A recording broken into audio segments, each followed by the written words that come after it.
Hello, welcome to Tub Talks with Damon. My very special guest today is one of my friends and one of my heroes, advocate, activist, public health, amazing person. You're going to say this better than I can, but Ace Robinson is actually in the tub with me here in Montreal, here in Canada.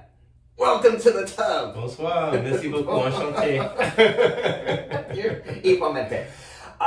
I have to say that when I started the idea of doing a series like this, you were one of the people at the top of my list, and we talked about this a couple years ago, right? Because I thought, how cool would it be, because you are someone who I admire so much and has so many ideas, insights, opinions that I think could really make our world a much better place, and people would just listen to you any damn time. But I want to get into that. Before we do, I want to ask you, Ace, what do you like most about your body?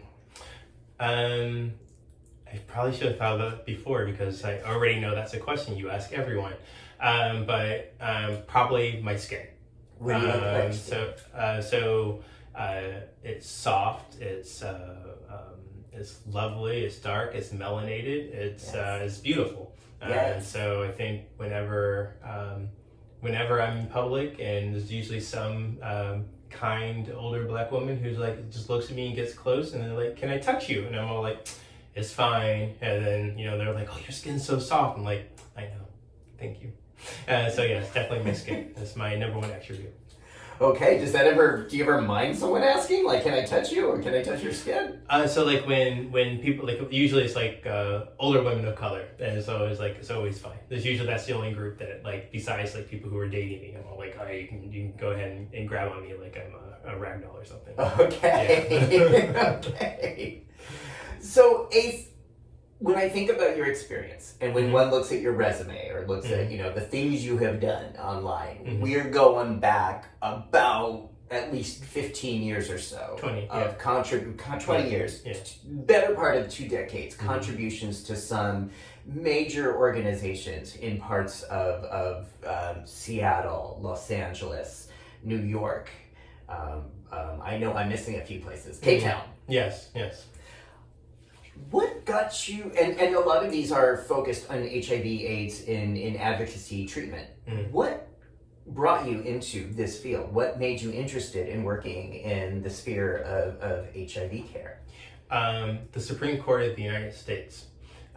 So my career began when I was doing HIV vaccine design.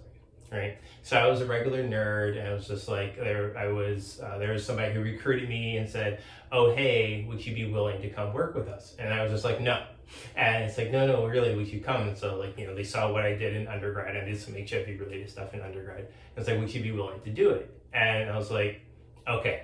And I just created. He's like, "What would it take?" And I was like, "Create a job description." So I said, it would have to be HIV related. It would need to be somewhere on the continent of Africa, and it would have to be in a francophone country. And so the guy leaves, and then 2 weeks later, the guy shows back up and where I work, and had a piece of paper in his hand, and it was a job description meeting every requirement. And I was all like, he called my bluff, and so off I went. So I'm in Dakar. So where were you living? I was living in Seattle, okay. And then I was working in Dakar, Senegal, on HIV vaccine design. Now, the part that really drove me from going from a scientist into public health was a Supreme Court decision. At the time, history repeats itself. The loser to an American election was actually chosen to be president, sometimes by a technicality, and sometimes by a Supreme Court that says, we don't even want to get to the technicality because we want this person. Well, there was a component to that of the job that I was doing that was focused on not just research, but also trying to support the community members that were part of our research program. And those were primarily people who do trade sex or commercial sex workers. And I could go into the long version of the story, but if you remember during that administration, the Bush administration, they tied a lot of HIV funding to abstinence education. And I don't need to tell you, it goes without saying that abstinence education was not part of what we did when we were working with people who have trade sex. And with that came loss of job, whatever, and I'm going to go back to the United States, but I'm going to be fine. I was going to get unemployment, everything was going to be fine. But the unfortunate thing is that those predominantly women that we supported in Dakar, you get to know the people pretty well, you know their stories and what's happening in their lives. This was, remember, around 2003, 4, and 5, that we did not have full access to treatment around the globe. And knowing full well that the only reason those women had access to treatment was because we were there. So knowing that we were pulled out of there also lets me know that almost all of those women probably passed away from HIV-related complications. Wow. All because of someone who was sitting in a very large White House somewhere in 1600 Pennsylvania Avenue. So who is the we? What was the organization? Fred Hutchinson Cancer Research Center. Fred Hutchinson. Okay. Right. So it was the beginning of the HIV Vaccine Trials Network. So when Bush made that, led that charge to abstinence-based funding, or funding for organizations that did abstinence-based work, your Fred Hutchinson was left out. Yeah, we lost some of the funding. Sure. And so with that, that brand, up to that point in my life, I do a lot of work around health policy. I might know my way around Capitol Hill nowadays. But at that point in my life, I could not have told you who my U.S. senators were. I could not have told you who was representing me in the House of Representatives. I don't think I could have told you anything. Funny enough, I was actually dating the chief of staff to the governor of Washington at the time, so I knew who that was. But hi, Governor Luck. Other than that, I could not have told you anything about the politics. But then suddenly, the politicians were making decisions that probably led to the untimely death of people who I got to know. So then I went and started doing my working in public health, and I go to Cape Town. I do all these things around community engagement from an international perspective, and really focusing on how are we going to support particular communities that have been left out. My mini thesis was successful HIV prevention modules for township youth in urban South Africa.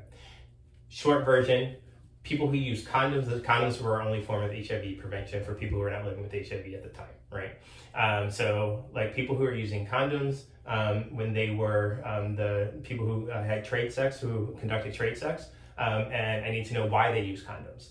And that was where I really started pushing in and start learning more about what we now call social determinants of health, what we now call health equity, what we now call ACEs, adverse childhood experiences. All those things were not part of my language. It was just something I thought I was interested in, and then when you start digging into the research, getting to know more people, you start hearing the exact same stories. It was very the stories of the folks who were part of my thesis were the same. They had the very similar stories to the women, or predominantly women, that I served in Senegal, and that's where it kind of kept pushing me into public health and watching community after community who have been crapped upon since usually from the age of 1 or younger. And they kept being crapped upon until they were in situations where they didn't have autonomy over what happened with their body. When we look at those conversations around reproductive rights being LGBTQ plus rights, that was something that was very clear and evident to me early in my career per se, or just in my life experiences, that I didn't think about coming out of college. Coming out of college, I was I'm going to be a scientist or a doctor or something, and this is what I'm going to do. But, so that was what kind of pushed me into public health, and then moving into healthcare administration and really focusing on healthcare administration from a health equity lens. Because at the end of the day, you keep talking to the folks who are sitting in your lobby. And when you talk to the people sitting in the lobby, you find out how they ended up in that particular situation where people are living with HIV from across different socioeconomic groups. But if you're coming into my lobby, chances are you are not in the higher rung of the socioeconomic ladder. And you start listening to stories about the trauma that people have experienced that are completely independent of their HIV status. The racism, queerphobia, ableism, all the things that are applied. Because one thing for someone to call you a racial slur is another thing for you not to get a job, or for you to get beat up in the streets and then you're scared. Those are the types of things that have really driven the work that I do for the past 2 decades. And so when did that transition back to the U.S. from I came back in 2007 and started working I started doing some work, really working with LGBTQ plus youth and doing work around community. It was kind of like coalition building. So I had members of my coalition who got to be relatively famous over time, because this was 2007 and I lived in Chicago. And there was this guy who didn't join my coalition. He was busy. There are rumors that he might like run for president or something. But the other politicians did join. And then you think about like the people who like became household names later on, like Rami and Greg Harris and all these people who are like famous nowadays. But at the time, like Dick Durbin, these were like people who were like just on their way to becoming the big shots that they are today. But yeah, so. And what was this coalition that you were in Chicago? Oh, it was Connect to Protect. It's a adolescent trials network. So part of those HIV research divisions that was focusing with adolescent youth. Wow. So that was me when I was young. But which one? The Connect to Protect. The Connect. Okay. Yeah. Okay. That idea that you pointed, that in Africa that people were dying because they did not have agency over their bodies, because other people in higher ups were making decisions, life or death decisions. Because you got to remember, it went even further than that. This is the time period where so like one of the most well-known, like we're at the International AIDS Conference right now. One of the most well-known other international AIDS conferences that happened in Canada was in Toronto. And this was a time period where it would be like the equivalent of Secretary Bachero, like the Secretary of Health and Human Services. That equivalent in South Africa, the Minister of Health, Mando, she and the President Mbeki at the time, weren't quite sure if antiretroviral medication was actually assisting people. They were thinking that these were like, pharma was out to get individuals, and that these treatments were poison, and they were denying access to treatment of South Africans. This is around the time period when protease inhibitors were coming around, and the access to protease inhibitors was expanding, but South Africa didn't want them. And so when you look at a country that's already impacted by HIV, highly impacted by HIV, but then all the other countries around them become slightly we didn't have proof about U equals U yet. We didn't have proof that sustained sustained treatment was going to give you a longer life with a better quality of life. We know all of those things, right? But at the time we didn't. But while we were still learning this information, there were certain people from other countries that were doing better. They were feeling better. They were just everything was better for them. But in South Africa, that wasn't true. And these are conversations about politicians, and the politicians are making decisions about who lives and who dies. Which again seems to be very much the experience we're having now. Yeah. How do you feel about that? I mean, you are someone who cares. Like, you do this, and I know you, and you are a very caring person. How do you show up for this work year after year, decade after decade, seeing this play out this way? Honestly, it's hard, and people do get burnt out, because when you look at the HIV response, whether it's global or whether it's domestic, when you see who not is just acquiring HIV, that's like a huge problem. It's actually the morbidity. Who's dying? Like every World HIV/AIDS Day, December 1st, every clinic has some sort of event where you call out the names of individuals who died from your clinic. And we know from the data doesn't lie. That's the one thing that always drives a lot of our work. We know what the people who are acquiring HIV, what they predominantly look like, and we definitely know who the people who are dying from HIV-related causes, what they look like. And when you talk about race justice, which is deeply rooted in the work that I'm doing, you're you can go into a clinic, I can go into a clinic.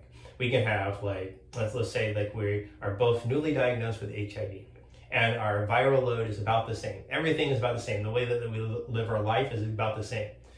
Chances that you're going to be offered treatment before you walk out the door is through the roof.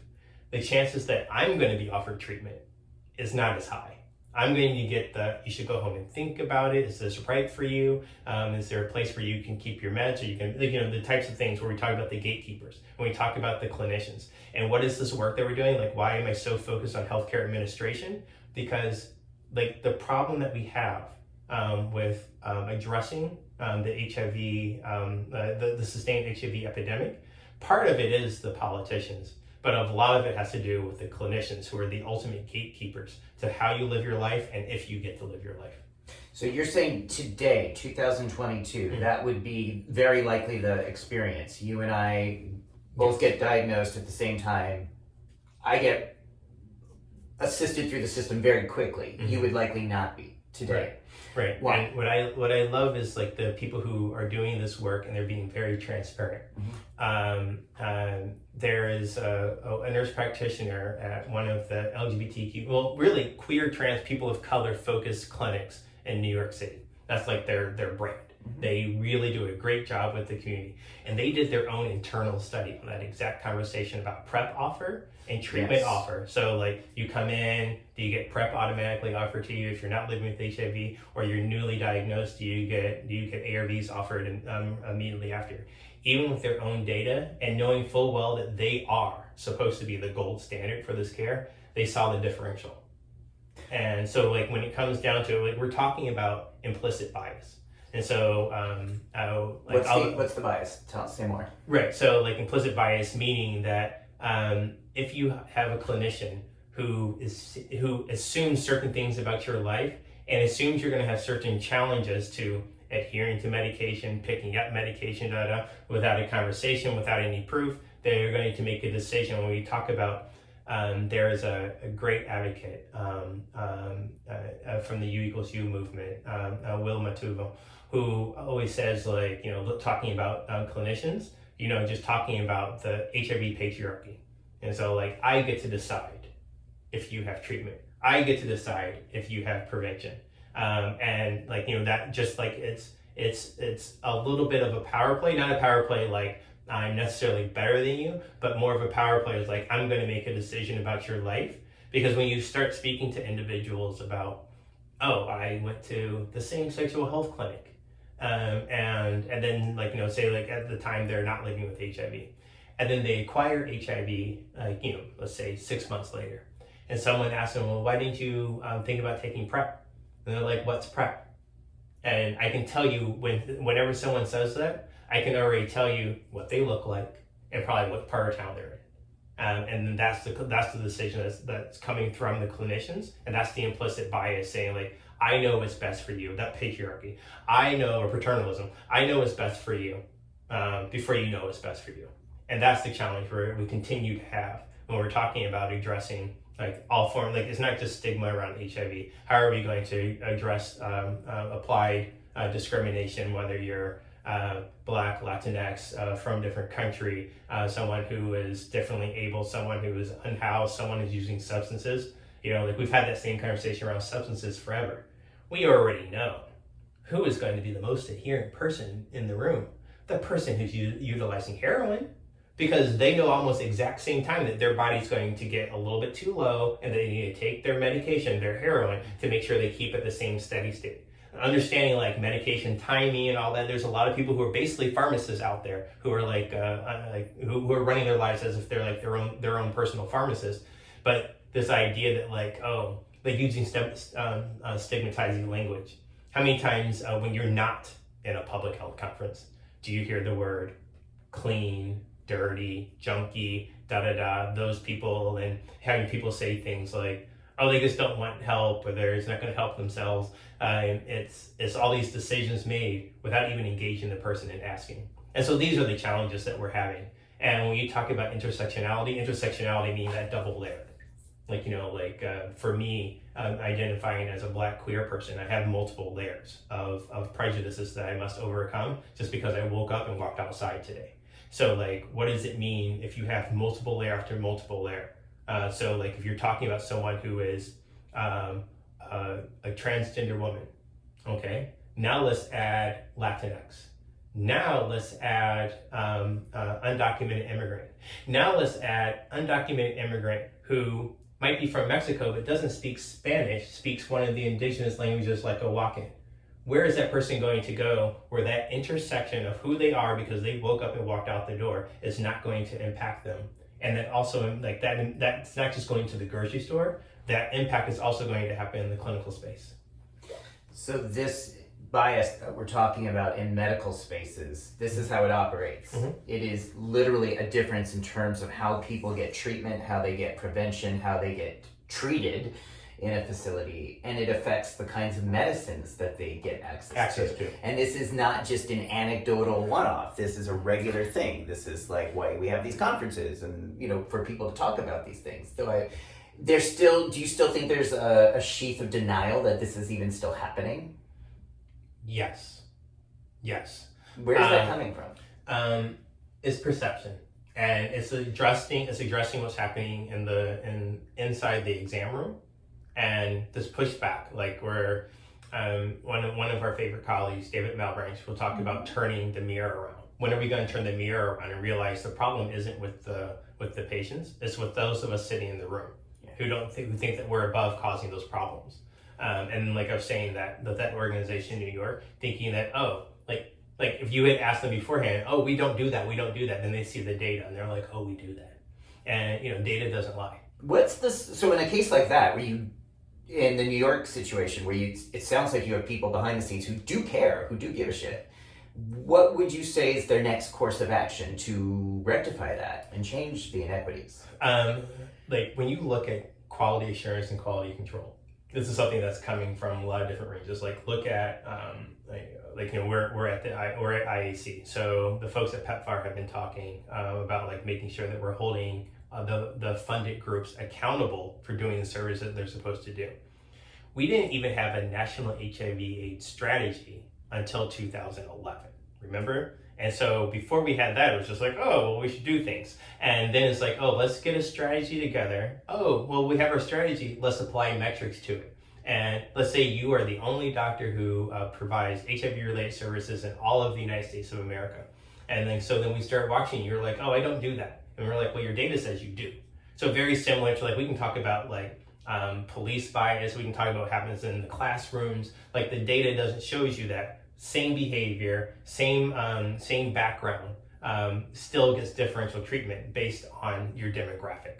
Right. And so how are we going to address that? And it's usually through iterative trainings, the quality assurance, like making sure that we put the numbers behind it, because very similar to like when we're doing policy work, like when I'm doing policy work, I can talk about altruism and I'm like, oh, you need to support this community because this community matters. And that's going to work with one side of a political aisle. On the other side, I need to show you the numbers and show you that if we do what we're supposed to do, then it's not going to be as challenging. Like we're going to be able to reduce the impact. So if I'm speaking to someone, like say, when they say fiscal Republicans, and I'm speaking to a fiscal Republican, I'm going to pull out my maps. I'm going to show out my charts. I'm going to show all those things that, oh, if we actually fully fund services to support people living with HIV, well, then that means people are going to live longer and healthier. But you know what? That also means we're going to save money because they're not going to be coming to the hospital and utilizing services.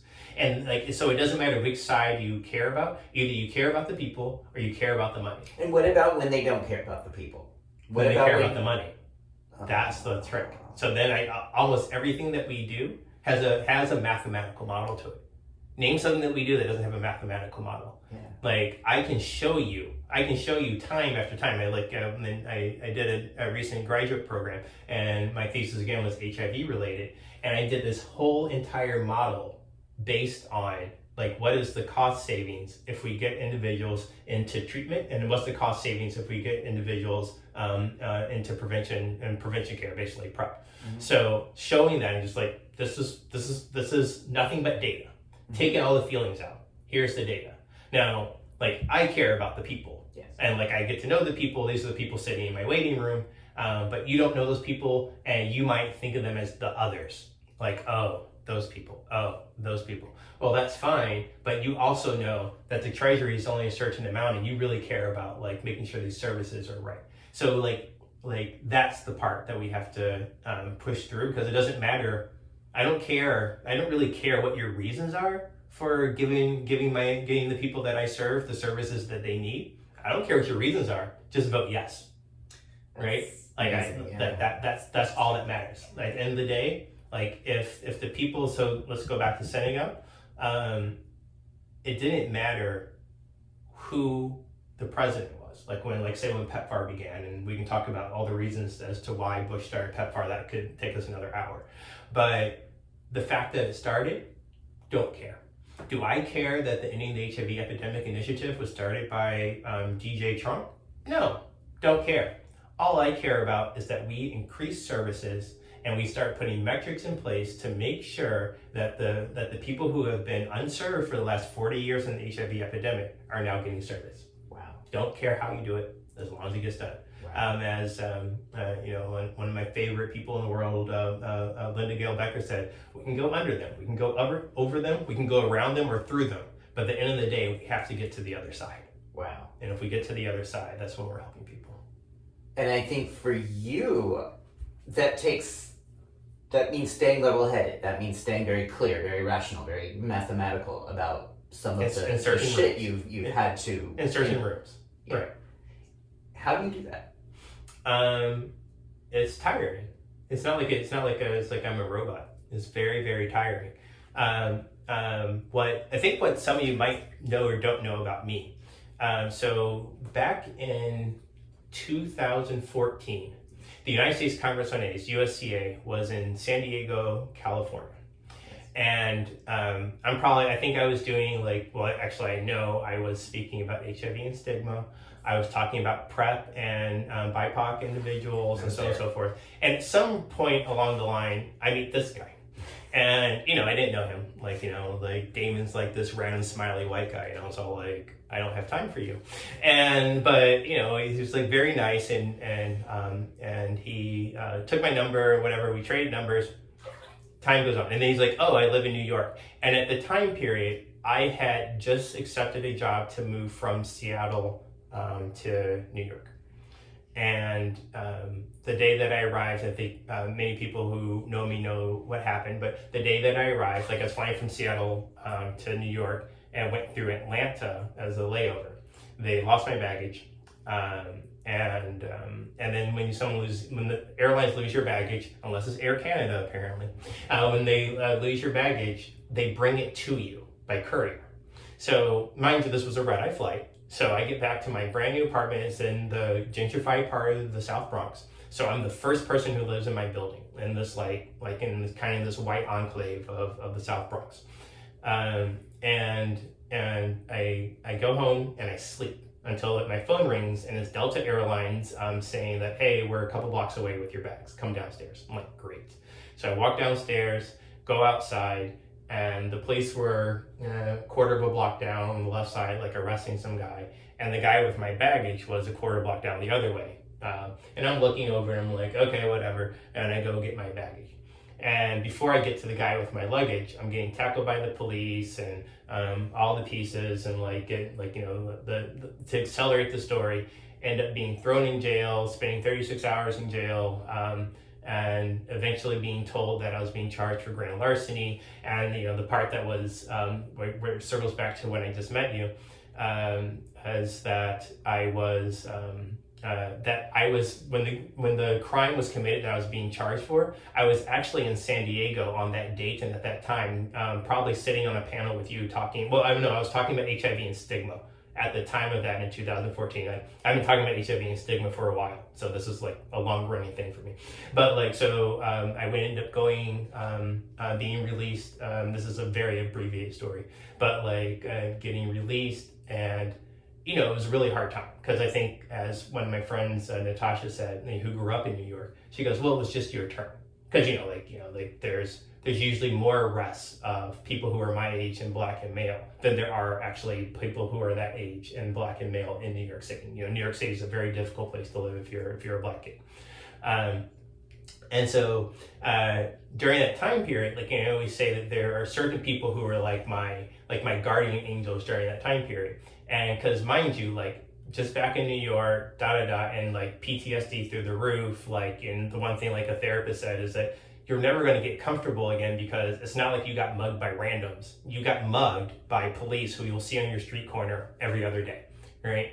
And so like I didn't want to go outside and all those types of things, all the things that occur to people after they get attacked by the police.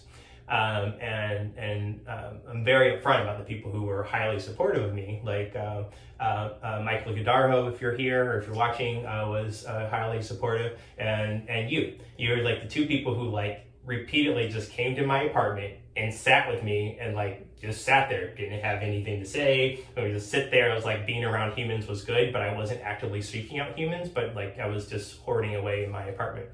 And you know, these are the types of things that like are such common stories for people who sit in the clinic. I was, at that point in my life, I had enough agency and autonomy not to stay in the same situation. Like, you know, like what the little therapist I got told me, she's all like, if you can go, you should go. Because, you know, like, you know, and I ended up moving back to Cape Town, like circuitously, but like without that being a part of it, it's just like, that's the story that is far too common for so many of us. And when I start having conversations about healthcare, if I'm the person who's been assaulted and mistreated like my whole life, and then you're going to come to me and be all like, oh, you're living with HIV, take these pills. I'm all like, God damn it, I'm hungry. I need housing. I need to not deal with systemic racism and the poverty that goes with it. And you're going to talk to me about taking a pill? I don't have time for that. Like, if you want to talk to me about getting me housing, sure. You want to talk to me about making sure me and my kids are fed? Sure. But don't talk to me about like taking a pill when I've already seen from the world that I'm not valued. So I mean, that's like the circuitous way of like saying like we, you know, have to do like this work to support individuals who just have been, you know, mistreated is such a overutilized term, but it's like abused and socially tortured. And like, and then terrorism, right? And then we expect people to get over it and do these pro-health and pro-life things. And this is like some of the challenges that we have to overcome each and every day to make sure that the people that we're serving are getting the support they need, when we are only maybe 45 minutes of their day maximum, from the time they walk in the clinic to the time they walk out. Those other 23 hours and 15 minutes, they're just dealing with constant loads of BS. And like, that's the part where we're looking at, how do we get that support? Doesn't matter how it happens. If we're going under, over, around, or through people, we're going to get the people the support that they need. And then we're going to get those services, and you're going to watch people thrive. Because you watch what happens when we start doing these whole person programs. We stop talking about just HIV. We're all like, oh, you need to get a job. Like, and like you might know this, you probably already know this, that the majority of people who are able-bodied and living with HIV in the United States are unemployed. So like, you know, Mark Mizrak, hey Mark, will always speak to us about making sure that we're, from the HIV caucus perspective, always pushing forward. Like, we have to talk about making sure people have jobs, making sure people have housing, making sure people have food. Like, those are the things that are making sure individuals have self-value.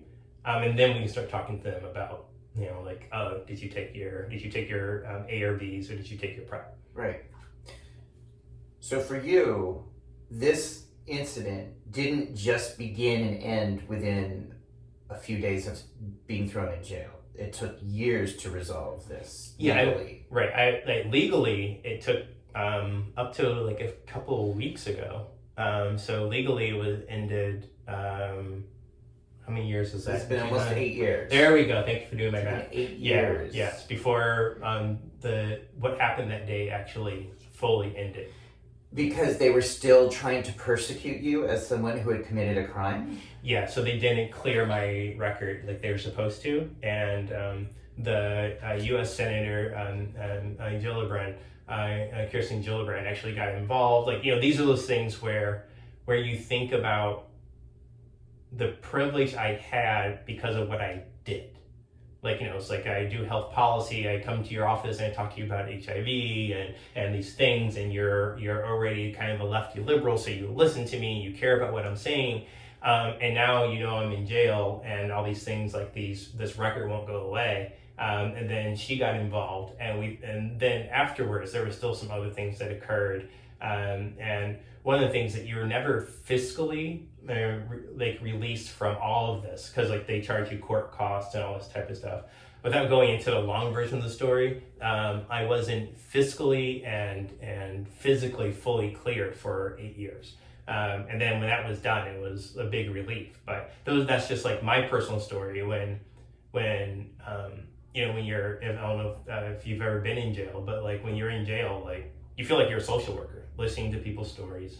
And it's just like we're at work, and the people were asking me, "Are you a social worker?" And I'm all like, "No, but I work in an HIV clinic, and anybody who works in an HIV clinic is low key a social worker." I mean, obviously we have our official social workers, but everyone else knows how to support people who have been abused. So this event where you were targeted, you were physically assaulted, your life was disrupted, you were traumatized, and this was 8 years ago, and you have still had to deal with the legal, financial ramifications of that this whole time. Yeah. While doing this work that we were talking about before, this work that often demands a sort of energy from you, it's often draining form of energy, sometimes dealing with people who don't think your life matters, who don't prioritize your life, who don't prioritize Black lives, Black health. And so like one of those things that I always push on. I did a workshop once with Shannon Weber. Hey, Shannon. Yes. And Shannon introduced me to a concept that I felt, but I didn't have a name for it. Secondary traumatic stress. It's like PTSD, but with secondary traumatic stress, that means that you are feeling stress because you see yourself, or you recognize within yourself the challenges that your client is having. So me being a Black queer man, like I watch people who are Black and queer who are having similar experiences, and I'm like, and I feel it differently than like, you know, like when you look at back to data and how people will respond and feel things. Then like if you were someone's social worker versus I'm someone's social worker, when they're telling me the story about like how they got thrown in jail because they went outside, that's not your personal experience. It's not, maybe, I don't know about your friends, that maybe not the experience of many of your friends, versus me, like, you know, like I've had a cousin who was killed by the police. I've had another cousin who was like thrown in jail the same way that I was. I have countless friends who have had similar experiences. So I feel that type of story, like, you know, like that type of experience from a client probably differently than you. And then like is trying to unpack that stress and making sure that we're taking care of ourselves while we're taking care of those other people. Because that's the hard part. That's why I say it's not easy. It's like, yeah, I do it, but it's not easy per se. Right? And how do you manage to do this, to balance all of this? Like therapy, talking with friends, doing my yoga, all those types of things. Like these are all the things that are very important to me. Like when the COVID pandemic began, one of the things that I did was to make sure that like I organized yoga for my staff. I was like, hey, all right, we're gonna do yoga. They're like, what? I was like, we're gonna do yoga. And then like a couple people were like very skeptical of this idea. It was like, mindfulness is a thing.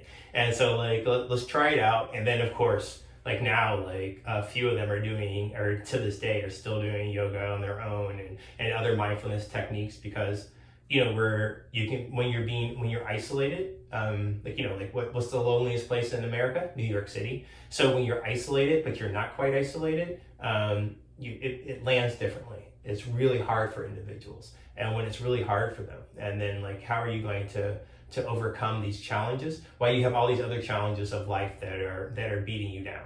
So it's like, so those are the things that it's like some things that I do. Like, you know, I'll make sure I'm eating properly. I'm making sure that I'm exercising, all those things. Like, of course, if you're ever feeling stressed and down, go for a long walk. Go for a very, very, very long walk that has no particular beginning or end. When you come back, it's like, you know, you're the therapist, so you can probably talk about what endorphins do to human beings, but endorphins are great. They're great. Yeah.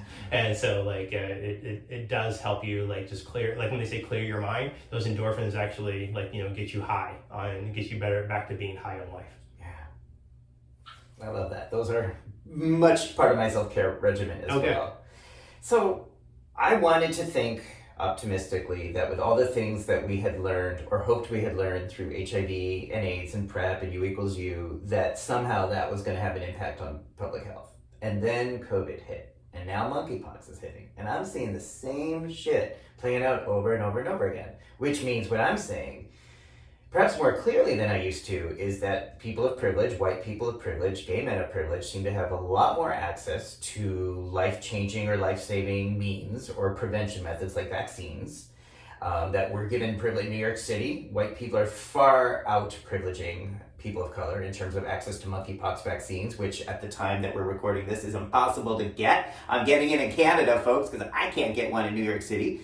But the data we have... I'm in LA. I already got mine, thanks. but we're seeing the they do show the data of who's getting the vaccine, the monkeypox vaccine in New York City. And that might be very different by the time people watch this. But right now, it is primarily white gay men. And it just reminds me again of what just happened with COVID vaccines and what we saw with PrEP. Why are we seeing the same shit over and over again? I mean, that's kind of a silly question, but... Why does racism... I guess that's what I'm saying. I guess that's kind of why I'm asking. So, like, do you think this is ever going to change? Is public health ever going to learn or do anything different?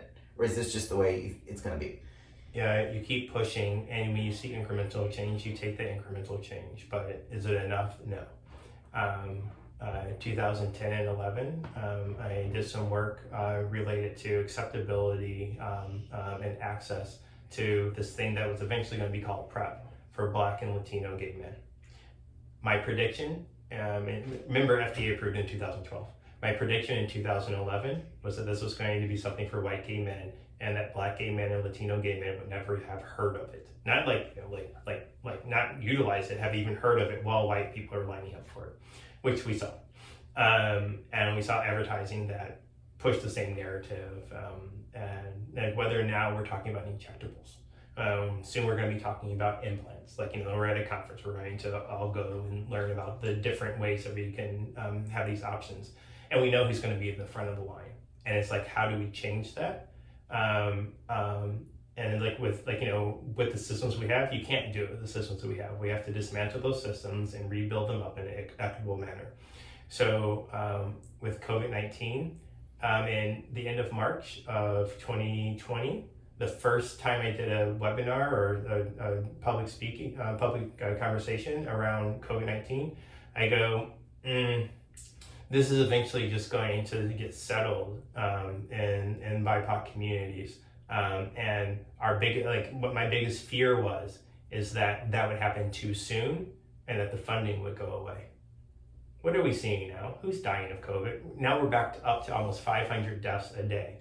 Back last time we had about 500 deaths a day. They looked a little different racially, and like places like even Georgia were shutting down and making sure that they were putting in COVID mitigation. And we had this on the news all the time. Now it's primarily BIPOC individuals, older, poor BIPOC individuals. Can you say what BIPOC is? Oh, Black, Indigenous, people of color are the ones who are acquiring and dying of COVID. And now people are on airplanes, not care who they're coughing on, because they're going to be just fine. And when monkeypox came, and I think I started off by telling you that I worked in Senegal. And I remember monkeypox, it was all smallpox, monkeypox, There wasn't the big boo-ha about it because who was acquiring monkeypox? People who were acquiring monkeypox were predominantly equatorial Africans, right? And then all of a sudden, fast forward to 2022, the British were coming. The British were acquiring monkeypox in May 2022, and it made the global news. It doesn't make the global news when there was a monkeypox outbreak in Equatorial Africa. That doesn't make the news. But because this was happening in the UK, boom.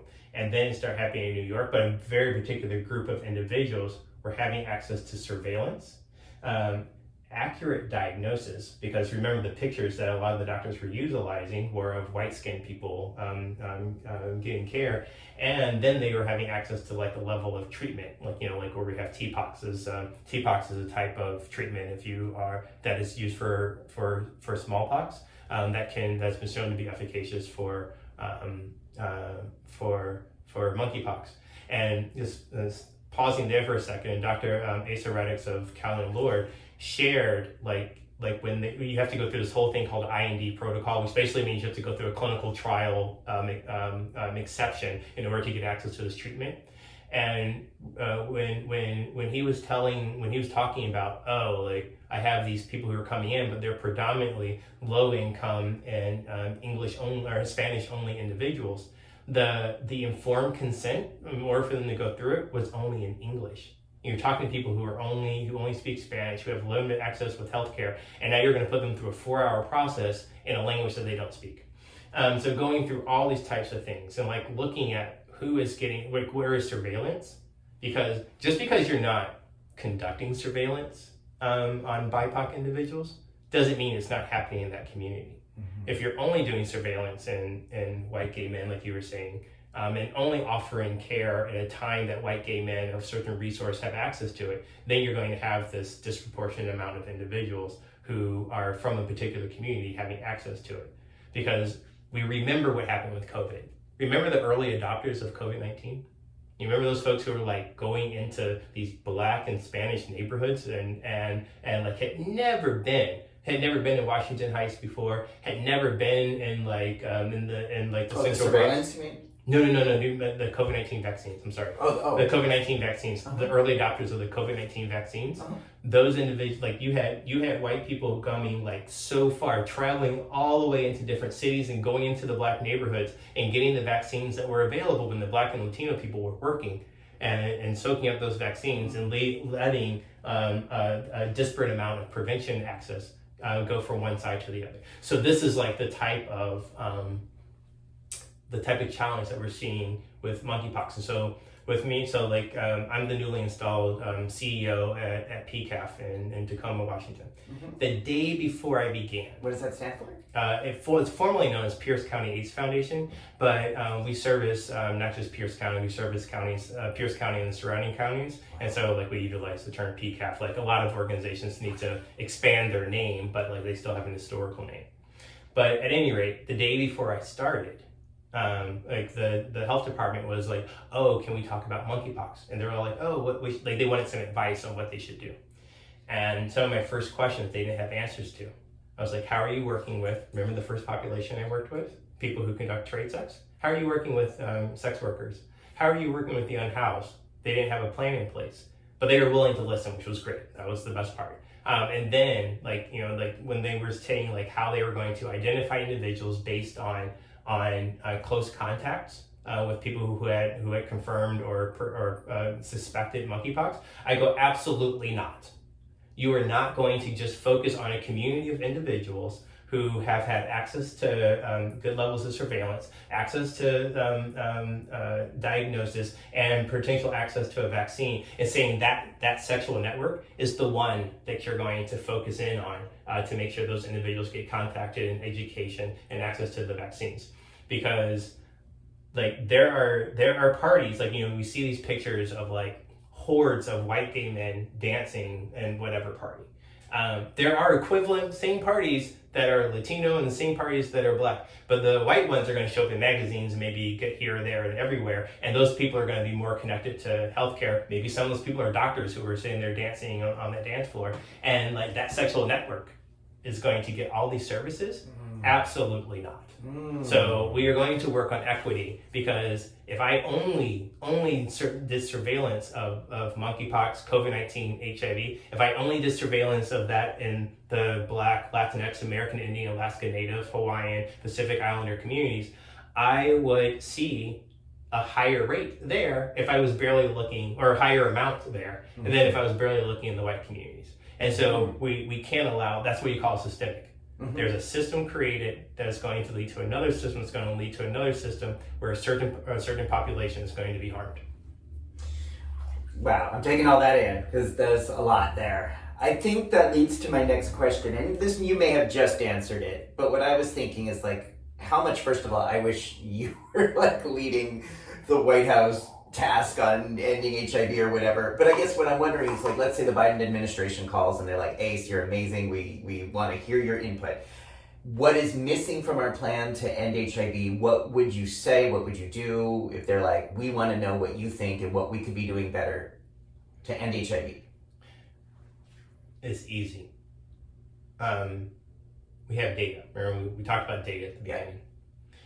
There are certain organizations, like In a global conference, we say the word key population. In a domestic conference, we say highly impacted population. If you are a global group and you know what the key populations are, the populations that are disproportionately impacted by HIV, if you think you're going to get funding from the American government as a foreign entity and you have done a horrible job, if you have done a horrible job at serving key populations, you have another thing coming. You are not getting funded. Forget about it. But if you're in the US and you have done a horrible job at working with Black gay men, transgender women of color, non-binary individuals, people who use substances, people with behavioral health needs, if you've done a horrible job at serving these communities, but you have really good grant writers, oh, you're getting that money. Mm. I haven't heard it put that way before. Yeah, and Midnight from APCOM in Thailand was speaking today. And he said something that was like, you know, it wasn't revolutionary, but it was revolutionary. It was like one of those things that was like, he said it in a way that was very clear, saying we need these funders to stop funding our programs of the organizations that are doing the good work. And we need to be funded, like you need to fund our core, you need to fund our administrative abilities so that we can be sustained. Because those organizations that are very well connected to what I call white money, those organizations are going to get their what we call unrestricted funding that's going to go into the core to make sure there's a good CFO, there's going to be a good data analysis, we're going to get a comptroller, and we're going to get a good business running. Whereas the other organization that does not have that same access to money, that is counting on the public funding, which is counting on the politicians, which is counting on the voters, which is counting on the education that the voters have, this like all those systems pieces. So like when you look at like groups like, you know, we talk about groups like Thrive SS in Atlanta, who are doing amazing work, but are they being funded? Is their core being funded? Like, that might be true for them, but like when there's other organizations similar to them, is the core being funded? And so you have, like, when we look at the systemic racism within the HIV field, with other modalities, if you are funding the organizations that are led by, I'm talking about board of directors in the C-suite, by people who reflect the communities being served, almost every single time do a great job working with those key populations. And you've probably heard me say before, public health is not rocket science. It's one of my little key statements. And like I will go to the mat for that this isn't that hard. We see who's doing a good job. We know who's doing well, and we know who's not. And then why are the people who are not getting funded over and over again? Just because they have a good grant writer, or they have really great parties and they have an open bar. I was all like, that does not mean you should get funded. Wow. So funding would be prioritized based on objective quality data analyses of how they're serving. There would be sort of a metric by which they would have to perform.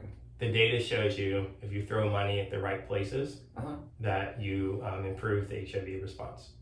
Like that's, we've watched that over and over again in the land of PEPFAR, the land of the Global Fund. Why do we talk about fully funding the Global Fund or replenishing the Global Fund, replenishing PEPFAR? Why do we talk about the needs of like what we're going to have in the domestic response with the Ending the HIV Epidemic Initiative? Like if we throw money at it, we say this over and over again.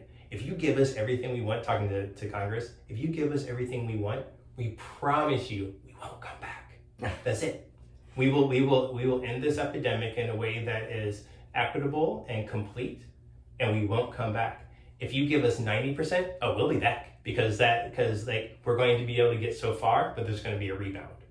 Are there organizations, you kind of said this already, but are there organizations you feel like are doing a good, excellent job of that? Yeah. So when just a lot of the organizations that I can think of that are serving the communities that their leadership reflects are doing some really great innovative work when they're given the chance. Yeah, I'm going to plug an earlier interview that came out with Reach LA. I interviewed the program director at Miguel Bujanda? No, Luis Ramos. Okay.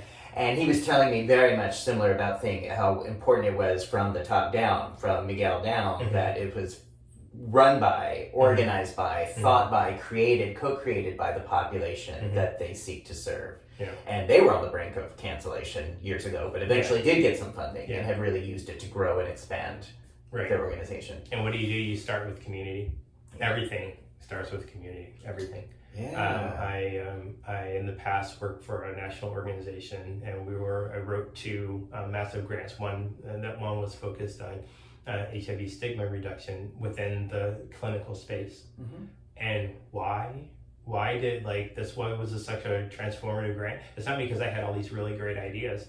I didn't put a keystroke onto the Word document until I had spoken to community, and I said, "What do you guys want? This is these are the parameters of what HRSA says is necessary." And I spoke to a whole bunch of different community advisory boards, and they said, "We want A, B, C, D, and E." And I was like, "Okay, done."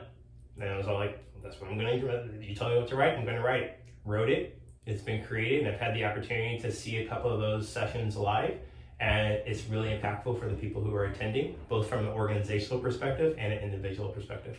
Wow. And why? Because listen to the community. The community will always tell you what to do, and they're always right. Community. Nothing for us without us. Right, which is a big conversation, because even that has a racial aspect to it. I don't know if you've ever seen pictures of the people who wrote the Denver's principles. They looked like you. They didn't look like you. Well, yeah. There were no trans people in the room. Yeah. Right? There were no non-binary people in the room. Yeah. There were no differently able people in the room. And so, like when there's the director of the Division of HIV/AIDS Prevention at the CDC, he used to be in New York City, Dr. Dimitri Daskalakis. And when he was still in New York, he said, "You know what we've done? We have ended the epidemic for white people in New York. It's everyone else that we haven't." And that's just reality. This reality of racism. So someone who's watching this video and just taking all this in and maybe learning some things and really getting the grasp of what you're saying and feels like, okay, what can I do? What can one person do to support health equity in this country? Being more aware of these issues. What could someone do, or how might they support this goal of creating more health equity in this country? Invest in leadership that reflects the HIV epidemic. With no restrictions, unrestricted funding. Divest of the power that white people have. We talk about in the HIV in the HIV response in the United States, and actually globally, it's overwhelmingly white. So divesting of power, even though it's hard to divest power because it's so wonderful, it's a wonderful drug, but let it go. Well, I think that's the problem, is that it's seen as power. It's felt as power. It's not like, oh, I'm actually trying to do something that's going to improve the world and help the people I love. It's, I think for a lot of people who get to the upper echelons, it really becomes more about power than love. Yeah. Give money to the organizations that are doing the amazing work, that are led by queer, trans, BIPOC, queer, trans people of color. And that's it. So support those organizations in your community. If you're watching this and thinking about these things, what communities, what service organizations are providing healthcare, PrEP, HIV, prevention, monkeypox, and just routine healthcare for BIPOC, people of color, and who has whose leadership and board of directors reflects that. Is it true, I think this is true, that nonprofits have to have a list of their board of directors on their website? Is that a legal thing, or is no, it's a list, and some people have pictures and the people don't. There are many fundraising organizations that have big fundraising events. I will not give a penny to an organization that does not have a board that reflects the community. So that's public. That's generally on the website. It's like if there's something going deep for the people who are really into how they give their funding. There's something called Charity Navigator, and if someone gets a high score in Charity Navigator, all these things are public, where it happens with their funding, who's in their leadership circle, and who's in their board of director circle, and then you look at who those people are, and then you're like, okay, you are really investing in the community because you invested in leadership that reflects the community. So that would be on Charity Navigator? The Charity Navigator, you'll see if they are doing a good job of all that stuff put together, their finances, all that stuff put together. But then, if I'm thinking about giving to, let's just say putting a cheap plug, you're going to give to PCAF. because you want to. Okay. PCAF-WA.org. So you're going to get to PCAF, and you look at my board of directors. My board of directors reflects the community, from people living with HIV, people impacted by HIV, racially, gender identity, so on and so forth. And with that comes like a certain demand from the board of directors for their one employee, which is the CEO or the executive director of some organizations. And so they choose the CEO, and they're the ones who have to help guide the CEO in a certain way, because the board of director is ultimately the boss. The board is ultimately the boss. And so like, I don't really care who the CEO is. I'm going to see who your board president is and who else is in your executive committee. Those are the people who are really going to be driving the agenda to make sure certain things happen. Because the CEO is the mouthpiece. The board is the bread and butter. Wow. Ace, I want to thank you so much. I mean, for this taking time tonight, but also for the last 20 plus years that you have been working so hard, sometimes at your own expense, to make our world a better place. We started this interview talking about an event in which a president of the United States was elected who didn't actually win, and how the Supreme Court used their power to make decisions that were extremely detrimental. And sadly, I feel like we're exactly in a very similar place today. What, if anything, at this moment gives you a sense of hope for our future, for this country's future, or does anything? I'm seeing an activism, like, there's two sides to that coin, but I'm seeing an activism and demand from community leaders who are younger and darker to push for the communities that they're serving. Like, this is all with knowing that Gen Z is probably as dangerous as the boomer generation. Like, white terrorism is like at a level that we haven't seen in 70, 80 years, right? That's like, we know that. But at the same time, whether you're talking about the fact that we have 2 Black gay men, both in your state, in Congress. We have younger Latinx people in Congress. We're getting people on school boards. We're making sure that up and down the experience of up and down the let's say the polls or whatnot, that the ballot booth, that we're getting people in who reflect those communities and are making decisions, because we cannot assume that communities that are not from the people who are not from our community are going to do best for us. Like when I go to elected officials and I start advocating for unhoused Asian immigrants who are experiencing tuberculosis and HIV at unacceptable rates, like number one, I need to have those people with me, because it doesn't make sense for me to be talking for them, because it's not appropriate. But then also making sure I'm talking to people who are going to listen. And now we're having people who are going to listen, and there's people who are slowly divesting power. We have some Congress folks who have been there for longer than I've been alive. And we have some individuals who are like, nope, it's time for me to go and make space for somebody else. It'll be different. And change scares some people, but change is always going to bring us forward. It will definitely bring us forward. Wow. So that's where we are. We're going to, like my always end tagline is that we're going to go onward together, and I believe it. And so it's going to be about all of us or none of us. Yeah.